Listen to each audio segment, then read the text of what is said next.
მოგესალმები ძვირფასო ტელემაყურებლებო, ძალიან სწრაფად გადის კვირეები და თქვენს სახლებში ვართ, გადაცემა კონსერვატორია. საქართველოს პარლამენტიდან რიგი კანონები შემოიღო, მე ერთზე გავჩერდები, თქვენ განავრცეთ. ეს არის დაუნდობელი ბრძოლა NGO-ების წინააღმდეგ კი არა, აგენტების წინააღმდეგ. როგორც ირკვევა, აგერ ჩვენ პარლამენტის თავმჯდომარემაც ვაჩვენა იმედის გადაცემაში, რომ ხრიკებს მიმართეს, ესე იგი, აგენტებმა და მათმა მფარველებმა. გვაჩვენა რა პაპუაშვილმა რაღაცა სარდაფი ფარდული, სადაც ესტონური NGO-ები, რომელიც საქართველოში მოღვაწეობენ, რა თქმა უნდა, ვითომ ესტონური არის ალბათ გაფორმებული, ყველაფერი ცხადი გახდა. სწორედ ამის აღსაკვეთად, სწორედ აი ამ მცირე ხვრელის ამოსაქოლადაც შემოვიდა ის კანონები, რაც შემოვიდა, რაღაც ჩამოთვლი და ეს ნიშნავს იმას, კიდევ ერთხელ ადასტურებს იმას, რომ საქართველოს ხელისუფლებას აქვს ის ძალიან მკაცრად გადაწყვეტილი, რომ ჩვენი სუვერენიტეტისთვის ყველაფერი გააკეთოს. ფული, უცხოური ფული საქართველოში პოლიტიკას არ უნდა მოხმარდეს. ეხლა რაც შეეხება აი ამ ადამიანებს, ვინც ამ ფულზე იყო და ეს ამ ადამიანის ბედი მე რომ მითხრა მაგალითს რომ არ ამგონია, მაგრამ მოდით პირდაპირ ვიკითხოთ რა. რატომ არ აკეთებენ პარტიას? რატომ არ მიდიან პირდაპირ ღია პოლიტიკაში? იგივე გიგაური, იგივე ბაია პატარაია, რატომ არ მიდიან, ხო? მესმის ვიქ უფრო მკაცრია დაფინანსების საკითხები, მაგრამ წავიდნენ პოლიტიკაში და თუ თვითონ რაიმის ერთი ადგილი აქვს თავს გულისხმობ, მოახდინონ. ეს ერთი საკითხი. კარგია რომ ვიწმინდებით, კარგია რომ ამ კანონს ხალხი ძალიან დიდი მოწონებით შეხვდება და ეს რაღაცა რუდიმენტი ეს NGO სექტორი, ეგრეთ წოდებული სინონიმში აგენტები მოიკვეთება. დავიწყოთ ამ თემაზე საუბარი. ერთი თან საინტერესო ფენომენთან გვაქვს საქმე. ჩვენს კანონს, რომელიც მიიღო მთავრობამ, რომელიც არის გამჭვირვალობის შესახებ, აქვს ერთადერთი რამე. უნდა დაწერონ რაში ხარჯავენ ფულს. მეტი არაფერი არ არის იმ კანონში, იდეაში რა. ოღონდ პრობლემა არის რაში? რადგანაც ეს ხალხი ფულს არ ხარჯავს იმაში, რაშიც უნდა ხარჯავდეს, ამიტომაც მათ ეშინიათ ამ კანონის. აქ პრობლემა არის, მართლა როგორც ჩანს, პრობლემა არის ორნაირი რა. პირველი არის რომ ამ ფულით ისინი აფინანსებენ ჩვენს ბედოლად ოპოზიციას და ატარებენ დასავლეთის რაღაც შიზოიდურ ინტერესებს, რომელიც შეიძლება იყოს რუსეთის მიმართ ბლოკადის გამოცხადება, აქ რაღაცა ომის დაწყება, აქ რაღაცა ჩვენი ესე იგი მოსახლეობის საწინააღმდეგო შეხედულებების წინააღმდეგ რელიგიის წინააღმდეგ ბრძოლა, ტრადიციის წინააღმდეგ ბრძოლა. ნებისმიერი თემები, რომელებიც ჩვენთვის ხალხია და მათთვის არა და ამას რო აკეთებენ, ამ ხალხს აქვთ ინტერესები და კიდევ არის ერთი თემა, რომელიც ალბათ მე სიმართლედ გონია, რომ ძალიან მნიშვნელოვანია. აი ამ ჩვენ NGO სექტორს ჭირს ერთი ცუდი ქართული სცენი. ეს არის კორუფციაც. კი, რა თქმა უნდა. სექტა, დახურული სექტა, კორუფციული სექტა, მართალია. კორუფციული სექტა, რომლებიც ამ დასავლეთისგან მიღებულ თანხას, სადღაც არის 30%, 40% უშვებენ რევოლუციურ საქმიანობაზე და 1-20-30% მიდის მათ ჯიბებში. ხალხო ნახეთ თქვენ, რამდენი ბინები აქვთ, აი ერთხელ პოსტ დაინტერესდეთ და ნახეთ თქვენს მეგობარ NGO-ებს, რამდენი ბინები აქვთ, რომელსაც აკირავენ რუსებზე. ყველაზე ანტირუსული რუსებზე. არა, მე ვიცი, იმიტომ რომ ჩემი ნაცნობები არიან და მართლა გეუბნები, ან რუსებზე აკირავენ, იმიტომ რომ ძილადღირებული ბინები აქვთ. ერთი ეს რუსი კარგად იხდის, სულთა. რა თქმა უნდა და თანაც თან ებრძვიან ერთის მხრივ, მაგრამ მე ვთქვი ეს არის ძალიან მნიშვნელოვანი რა, რომ ჩვენ მთავრობას უწევს დაიცვას ქვეყნის ინტერესები. ხო, აი ეს რაღაც ხრელები იყო გაშკა, ვითომ გადაწერეს, კერძო პირებზე გადაწერეს, კერძო პირებზე გააფორმეს გრანტები, ამას ამოქოლავთ, ხო? წინა კვირას ნახე ერთი პოდკასტი იყო, ქართველები იყო, ინგლისურ ენაზე იყო. საუბრობდნენ, აი როგორ უნდა ვებრძოლოთ რუსეთს. ქართველები საუბრობდნენ? ო ინგლისურად. ანუ მათთვის, ჩვენთვის არა. უკვე ებრძვიან, რადგან ინგლისურად საუბრობენ. ანუ ეს მათ რო დაანახონ. იქ კი შეიძლება ავიაცია არ ქონდეს, მაგრამ ინგლისურად უნდა ვილაპარაკო. ავიაცსაწინააღმდეგო შეიარაღები ჩვენ ვაჯობებთ რუსულად. საბრძოლო საომარ მოქმედებებზე იყო ლაპარაკი. კი, მაგაზე იყო და როგორ შეგვიძლია დავამარცხოთ ესე იგი რუსი. მე იქ რა თქმა უნდა ის დემოგრაფია არ იყო გათვალისწინებული ამ ანალიზში და ბევრი რაღაცები არ იყო გათვალისწინებული, მაგრამ ის რომ მილიონიანი არმია არ ყავს უკრაინას და ჩვენ ნუ ის რომ აი მაგაზე 28-ი მიდი საუბარი ეგ შეიძლება შიდა მოხმარებისთვის არ კეთდება და კეთდება ეს გარე მოხმარებისთვის, მაგრამ ეგეც გრანტი იქნებოდა რა. ნუ გრანტიც კი ვისთვის უცხოელებისთვის ხო? წარმოდგენა უნდა რა ქართველებთან შეუულიათ თუ კარგად ორგანიზებულები იქნებიან და ჩვენი იარაღი ექნებათ, როგორც უკრაინა უწევს ომს, ისე ჩვენს გაუწიოთ ომი. მე მგონია რომ ზოგადად ესე იგი NGO-ების აი რატომ პარტიას ვერ ქნა, იმიტომ რომ NGO-ების ფუნქცია იყო ყოველთვის არა იმდენად უშუალოდ პოლიტიკური პარტიის შექმნა, არამედ პოლიტიკური პარტიებისთვის კოროზია რაღაცა. იდეოლოგიური საფუძვლები და არსებული ხელისუფლების კოროზია. სამჭედლოც იყო. კი.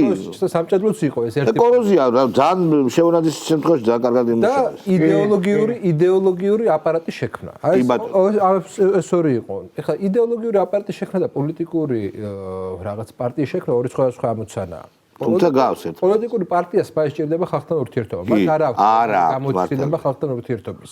მათ აქვს გამოცდილება რაღაც პატარა NGO წრეებთან ესე იგი შიდა ურთიერთობის. ამიტომ ძალიანაც გასაგებია რომ ისინი ვერ შეძლებენ პოლიტიკურ პარტიად გარდაქმნას. არ არის სახალხო არასდროს თავიანთი კვლევები იყო, აღარ მახსოვს რომელი წელი არის. თავიანთი კვლევებშიც ბოლოს და მესამე თუ მეოთხე ადგილზე არის სანდოების ხრივ. ანუ არანაირი სანდოობა 5%-ზე. კი. თვითონ დაწერეს. და 1% არის საქართველოში არც კი. 0 რაღაცა ეს თითქოს მოდი ეს 1%, რომელსაც შეხება ქონია ამა თუ ინფორმით NGO-ებთან. არა და ამ 30 წლის განმავლობაში სხვადასხვა მონაცემებით ხა ზუსტი თანხები არაა დათვლილი, მაგრამ ძალიან დიდი თანხებია. მილიარდზე მეტი რომ არის დახარჯული ამ დოლარს გულისხმობ. ხო, დოლარს გულისხმობ. მეტი. ნუ რადგან არ იყო გამჭვირვალე, ზუსტად არ ვიცით, ეხლა გვეცოდინება უფრო მეტად და შესაბამისად წარმოიდგინეთ იმ დროს, როდესაც ქვეყნის ბიუჯეტი ამხელა არ იყო გულისხმობ შევარდნაძის პერიოდს და ასე შემდეგ, ხო? ადამიანებს ჰქონდათ შემოსავალი და მოსახლეობის მხოლოდ 1% ჩართეს. არც კი 1%-ის კი არ ჩართეს, ხო?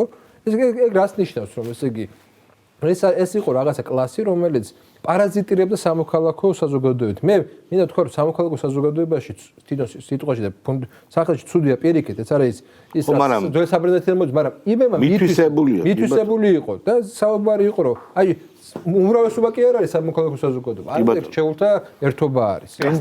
NGO კლასი იყო ის, ვინც ახდენა საჯარო სფეროს პრივატიზაციას, ანუ რომ ჩვენია, თქვენი არ არის. და ეს თქვენ უნდა გავცეთ ინდულგენცია, რომ ეს კარგია, ეს ცუდია. და ჩვენ ვყიდით, ხო, ანუ ინდულგენციის გამცემები იყვნენ, თითქოს რატომღაც დაისაკუთრეს და აი რიგითი ქართველი, რომელიც ავი მართლა მოქალაქეა, კრიტიკული აზრი აქვს, შეიძლება ეთანხმება ხელისუფლებას ბევრ რამეში, რაღაცაში არ ეთანხმება, მაგრამ ის იყო პრინციპულად რაღაცნაირად უცხო. ანუ მათთვის ეს იყო ეს უცხოობის მომენტი, რომ აი ეს ქართველი არის უცხო და ჩვენც არ ვართ, ჩვენ ვართ მაღლა მდგომები და თან ახ წმინდა ტაქტიკის ამბავია, ხო? ჯერ ერთი რო არის კადრების სამჭედლო, გავიხსენოთ რომ მიშას ასე ვთქვათ, იგივე ვანო მერაბიშვილები და ახალაიები იყო და ბოკელია, გულავა იყო, ყველა იყო აქ. ლომაია იყო წამოსული აქედან, ანუ ერთგვარი იდეოლოგიურად, ასე ვთქვათ, იდეოლოგიური შემართების მქონე ადამიანები რო მთავრობაში შეეყვანა, სამჭედლო და მეორეს ერთი ტაქტიკაა, რომ ან ფრონტის გაშლა იყო პოლიტიკა და პლუს აქ სამოქალაქო, იმიტომ რეალთან პოლიტიკას შენ რო დააშავებ იქ და როგორ ვთქვათ, საშინელებები აკეთეს, ხო, ამას წინათ გირგვლიანის 20 წლის გარდა მოკლიდან, ასე ვთქვათ, 20 წლის თავი შესრულდა და კიდევ რეები აკეთეს, ხო? ამისთვის რომ მოქალაქეები არ ადგენდნენ მთავრობას არ უთხოვენ რას აკეთებ რაღაცა, ამის აქ უნდა იყოს ეს NGO სექტორი და სწორედ ამიტომ ხა კანონზეც მინდა ორი სიტყვა თქვა, რომ ეს ამ კანონს ჰქონდა ორი მიმართულება, ხო, ნებისმიერი იურიდიული არის რაღაც პოლიტიკურის ნაწილი. იურიდიულად იმუშავა ძალიან კარგად და ეს გრძელდება და პლუს ამას პოლიტიკურად მე ვიცი ბევრი ადამიანი, რომელიც აი კი ხა ეს NGO შეიძლება არ მოწონდა, აი რაღაცავი უცხო იყო, მაგრამ რავი თავისთვის არიან, მაგრამ რო დაი ამ კანონზე აი იმის გამო რაც ნიკამპა რომ ანუ იმის გამო რომ ლომჯარიას წელიწადში ერთხელ არ ჩაეწერა რომ იღებს რაღაც X თანხას ამის გამო რომ დააქციეს ქვეყანა ლამის გაგიჟდა, ანუ ვიგითი ადამიანი დაფიქრდა, რომ ესენი უბრალოდ თავისთვის ვიღაც უცხოეთიდან ანუ ამ ეს არის ამ კანონის გაგრძელება ძალიან კარგი, ანუ რეალურად ამ კანონმა როგორც თავისი იურიდიული ძალმოსილებით, ისე პოლიტიკური ძალმოსილებით იმოქმედა და ეხა ეს უკვე ტაქტიკური პასუხია ხელისუფლების მხრიდან და ძალიან კარგია. უკრაინაში რაც ხდება რა? კანონი არის სპეციალური, სადაც ჯარში არიწევენ. არიწევენ, ხო, NGO-ს ესა პრივილეგია ფურუმთა ისა ეგრეთ წოდებული რუსული კანონი. ეხლა ხომ დავრწმუნდით და დაარწმუნდით, ჩვენ დაარწმუნდით, ვიცოდით. ეხლა ხომ ის დაარწმუნდა ეს ხალხი, ვინც თუნდაც იმად დაყევოდა მიტინგებზე, რაც ესტონეთში ნახეთ და გაიგეთ. რომ იქ დარეგისტრირებულები არიან თუნდაც ის ჩახუნაშვილები თუ ვიღაცები ვინც არის ექიმები და მედიები და ლომჯარიაზე და იმაზე აღარ არის საუბარი რაღაცა ესტონური NGO-ა ხო ეხლა ეს ძალიან ბევრი აი ეს რა ქვია იმას ბოკერიას ცოლის ჩერგო ტაბულაც იქ არის დარეგისტრირებული და ასე შემდეგ და როგორი ყალბი მისამართები აქვს მე რა და ერთი ფორმალური მისამართი ხო შესაძლებელი იყო რომ რაღაცა საოფისე შენ ხო აი საოფისე შენობა ხო არის და სადღაც დარეგისტრირებული იყო მე რა სადღაც აი როგორ ცინიკურად უდგებიან ამ ყველაფერს ეს არის ჩვეულებრივი საერთაშორისო დანაშაულებრივი სქემა საერთაშორისო ეხლა თქვენ თუ ვინმეს გონიათ რომ იქიდან იქ ანგარიში რა გახსნიდა იქ ფული ჩაერიცხება და მე რეგენი აქეთ რიცხავენ აბარაშვები არა საერთოს მეშვეობით შემოდის ფული ანუ ამას აი არ უნდა ბევრი რაღაცა ანუ ესტონური NGO-ა რა თქმა უნდა ესტონეთის საელჩო და ეს საელჩოები ქეშად შემოგთ ფული ხა იქიდან რომ ჩარიცხო ფული ესტონეთიდან შემოსულ ფულს შესაბამისად ბანკში გაელვის და გამოძიების ფარგლებში აუცილებლად გაარკვევენ რომ იქიდან ერთხელ დაირიცხა მეორეც თქვა შენთან დაირიცხა ჩემთან და ასე შემდეგ სამაკო მონიტორინგი არსებობს მაგრამ ის რომ ესტონეთში ჩაურიცხეს ფული და იქიდან ის ფული გაქრა, გამოვიდა და საქართველოში არ მოსულა. სხვანაირად ეხლა როგორ უნდა დავალო ფულის გათეთრების კლასიკური მაგალითი, ჩვეულებრივი. და თქვათ ევროკავშირის ელჩის მეშვეობით, ესტონეთის ელჩის მეშვეობით შემოდის რაღაც შემოდნებით და რაღაცა პრივილეგიები აქვს და ფულს აპარებენ საქართველოში. ეხლა უყურეთ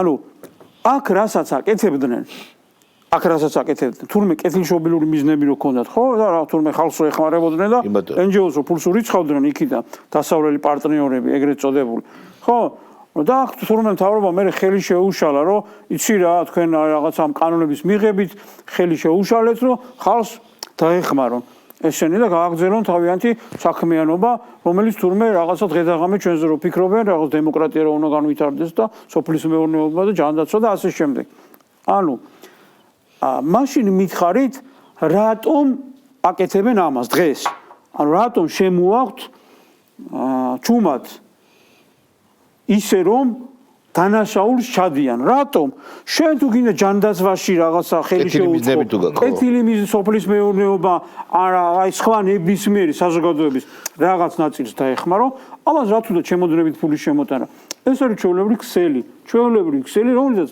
რა თქმა უნდა დაინტერესდება და დაინტერესებულიც არის ქართული გამოძიება და ესტონეთის გამოძიებამაც ჩვეულებრივად ამის შემდეგ უნდა დასვას კითხვები სადღაც რო ხარ დარეგისტრირებული თქვათ ხო ქართველი NGO და შენს ანგარიშზე ირიცხება ფული ანგარიშზე ფული აღარ არის და რა ხდება ჩვეულებრივი მარტივი დანაშაულება ეხლა ვინ გვიწყობს რევოლუციებს მოდი თქვათ რა ეხლა ესტონეთში კაია კალასის გარეშე ფული იქიდან მოდის ხო ევროკავშირის ბიუროკრატიიდან კაია კალასის გარეშე ეს ხო არ მოხდებოდა რა თქმა უნდა არ მოხდებოდა და ის მარტა კოსი რო არის წინასწარ რო დაგვიანონსა რომ ისო რა ქვია ზებსო ვეძებ თუ და აგერ რა შვენერი გზა ვიპოვით ზებს რო ფული შევიტანოთ სხვა ჩვენს არ იტყუებიან არა კაია კალასის გარეშე არ მოხდებოდა იქ და მარტა კოსი ეს ორი აქტორი მე ესტონეთის ელჩი მინიმუმ ავიღოთ ევროკავშირის ელჩი ეს ორი აქტორი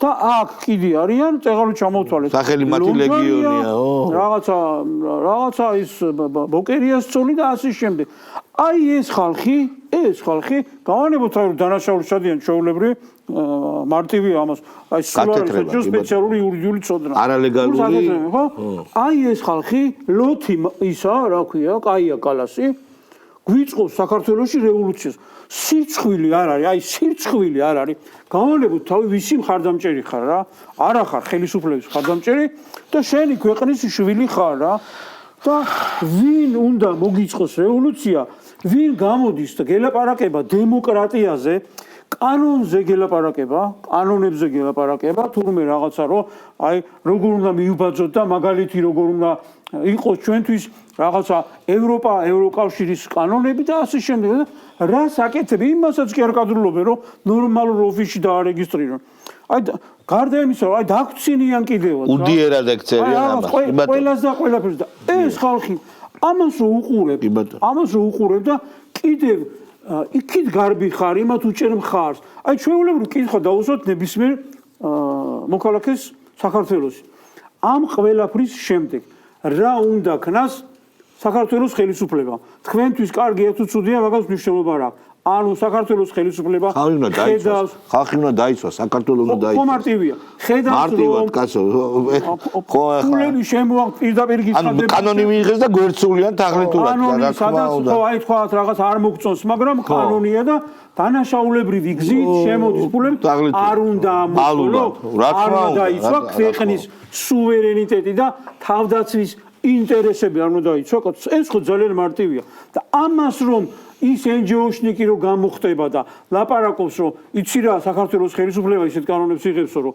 რაღაცა ანტიდემოკრატიულია და რეპრესიული კანონებია და ამას რო გაყვები და მხარს უჭერ ხო საწოდაობა ხარ რა არ შეიძლება ხო ადამიანი ობიექტური უნდა იყოს რაღაცა მოგწონს რაღაცა არ მოგწონს აი ამ შემთხვევაში როგორ შეიძლება მხარი დაუჭირო იმას რომ ქვეყანაში რასაც უნდა იმას აკეთებდეს ლოთი კაია კალასი არ შეიძლება და ეს კალასზე მაგლაც მიდის მეგობრებო ეხლა მეორე საკითხს მინდა მივაყრო ყურადღება რუსთავიორმა ჩვენმა მეზობელმა არხმა დაანონსა დებატების თაობაზე გაიმართება დებატები და ძალიან მნიშვნელოვანია მართლაც დებატები გვაკლია და გვაკლია რატომ? იმიტომ რომ არ შემოვიდნენ პარლამენტში რა ეს გიჟები არ შემოვიდნენ პარლამენტში რატომ არ შემოვიდნენ უთხრეს თავიანთ პატრონებმა რომ აქეთ მივაწვევით თქვენ ბოიკოტი გამოაცხადეთ არალეგიტიმურები იქნებიან და გადავაყირავებთო. ნუ არ გამოვიდა ეს. ეხლა ბარემ კი უნდათ შესვლა, მაგრამ აღარ გამოდის. და ბუნებრივია აი დისკუსიის ნაკლებობა ბუნებრივია არსებობს. ნახოთ ეს დებატები იქნება ძალიან მნიშვნელოვანი. და რატო? აი ჩვენ თქვით რომ როგორც კი რაღაცნაირად ამოვისუნთქეთ, უკვე არსებით საკითხზე წავიდა მსჯელობა, განათლების რეფორმა, ფასები და ასე შემდეგ, ხო? თუ დებატები ვინც მიიღეს, მე არ ამგონია რომ ნაცებმა დებატებში უნდა მიიღონ მონაწილეობა. მათთან არ შეიძლება სერიოზული ლაპარაკი, მე ჩემს ვამბობ, იმიტომ რომ მართლა გასაუქმებელი და რადიკალურად მარგინალური წარმომადგენლები არიან, მაგრამ თუ იქნება ეს დებატები უნდა წავიდეს პოლიტიკებზე. ეს არის ძალიან მნიშვნელოვანი. და აქ უკვე ხალხისთვის ეს გაცილებით უფრო საინტერესოა, იმიტომ რომ რამდენი წელია რაც რუსებს გვეძახიან. მე მგონი 2011-დან. ხო, არ მუშაობს. ხო, რუსული ოცნება, რუსი ოლიგარქი. თუ დებატებზე აი ესე გააგრძელეს, ეს დებატები არ შედგება უბრალოდ გიჟი თავისუფალი იქნება ვიღაცა დასასმიანი გიჟი იქნება იქ როგორც ხედავთ ხოლმე ქუჩებში და დაანებო თავი და მარტო უნდა ილაპარაკოს მაგრამ როცა პოლიტიკაზე წავა აი მე ძალიან მაინტერესებს მაგალითად რა დაუპირისპირებენ ქართული ოცნების მიერ დეკლარირებულ რაღაც მიღწევებს დეკლარირებულ კი არა შვიდობას წარმოადგენელს არა მიღწევს შვიდობას ეკონომიკურ ზრდას აი დაუშვათ დგას ვინმე ოპოზიციონერი და სოფლიო ბანკი ამბობს რომ ჩვენ ვიზდებით.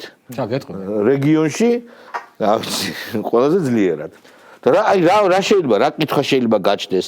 ნუ შეიძლება გაჩნდეს ის კითხვა რომ ეს თანაბრად არ აისახება ყველაზე, მაგრამ ეს გასაგებია. აი როგორ შეიძლება თუ გააგრძელებენ ისევ იმას, რასაც აკეთებდნენ, რომ ოღონდ შენ შეგეწინა უნდა სიგიჟეებს რო ამბობენ და ქვეყნის ტრობას რო გააგრძელებენ. მართლაც აი ძალიან საინტერესოა, ხო აი ნათელი მიღწევები გვაქვს რა. ძალიან საინტერესო საუბარი იყო, ოღონდ რეკლამას ვნახოთ ჯერ.